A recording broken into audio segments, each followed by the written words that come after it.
2-3 દિવસ સુધી એની માની રાહ જોઈ પણ એની માં આવી નથી, એટલે આપણને લાગે છે કે હવે એની માં ભગવાન પાસે કદાચ વહી ગઈ હોય. આ બચ્ચા આજે જ એની માં ન હોવાથી આવેલા છે. જ્યાંથી મળ્યા એણે 2-3 દિવસ સુધી એની માની રાહ જોઈ પણ એની માં આવી નથી, એટલે આપણને લાગે છે કે હવે એની માં ભગવાન પાસે કદાચ વહી ગઈ હોય, એટલે આવવાની શક્યતા નથી. એટલે એને શેલ્ટરમાં મૂકી ગયા છે. એકદમ ક્યુટ છે, સ્વસ્થ છે અને જોઈને જ વાલા લાગે એવા છે. તો આવા વાલા બચ્ચા, અનાથ બચ્ચાને એક ઘર જોઈએ છે, પરિવાર જોઈએ છે અને પ્રેમ અને હૂંફની જરૂર છે. શું તમે કોઈ આ બચ્ચાને પરિવાર આપી શકો એમ છો?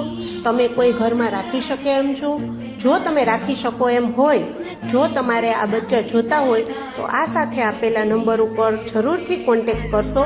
બચ્ચા એકદમ સ્વસ્થ છે, તંદુરસ્ત છે અને એકદમ જ ક્યુટ છે. એટલે જેને જોઈતા હોય એ તાત્કાલિક સંપર્ક કરજો. Thank you.